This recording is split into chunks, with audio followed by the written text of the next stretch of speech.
Hi everyone. তো আমি এখন করতে বসে গেছি ভ্যাক্স, কারণ আমার গায়ে হয়েছে ভাল্লুকের মতো বড় বড় লোম, যেটা ক্লিন না করলেই না। তো চলো আমি দেখিয়ে দিই যে আমি কি কি অ্যারেঞ্জ করে রেখেছি। আমি কিন্তু নিজে নিজেই ভ্যাক্স করি, দাঁড়াও দেখাই তোমাদেরকে। হচ্ছে ভ্যাক্সের মেশিন, এই যে এটা আমার আগে থেকে কেনা ছিল। এখানে আমি এই ভ্যাক্সটা নিয়েছি। আমি সব সময়ের জন্য অ্যালোভেরা ভ্যাক্স প্রেফার করি, অ্যালোভেরা ভ্যাক্স সব থেকে বেশি ভালো হয় আমার জন্য, তো ভালো। আজকে পাইনি তো সেই জন্য এটাই নিয়ে এসেছি, দেখা যাক এটা কেমন হয়। এমনি ভালো হানি ভ্যাক্স। এখানে আছে ভ্যাক্স স্ট্রিপস, এটা নাইফ, আর লাগবে আমাদের পাউডার। তো এটা খুলে নিই।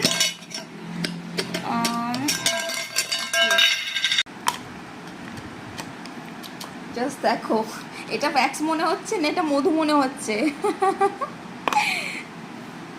দেখো এখানটায় কিন্তু ভ্যাক্সটা গরম হয়ে গেছে, দেখেছো প্রচণ্ড গরম এটা। দেখো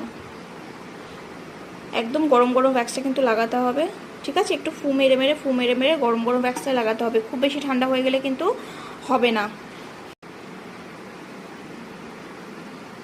স্ট্রিপস লাগিয়ে নিয়েছি এখানটায়, এবার আমি টানবো।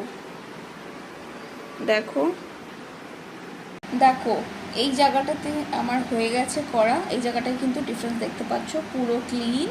আর এই পোর্শনে কিন্তু এখনও আছে, এখনও হয়নি। তো চলো আমি এখন ধীরে ধীরে আমার মতো আমি করে নিচ্ছি। টাটা সবাইকে।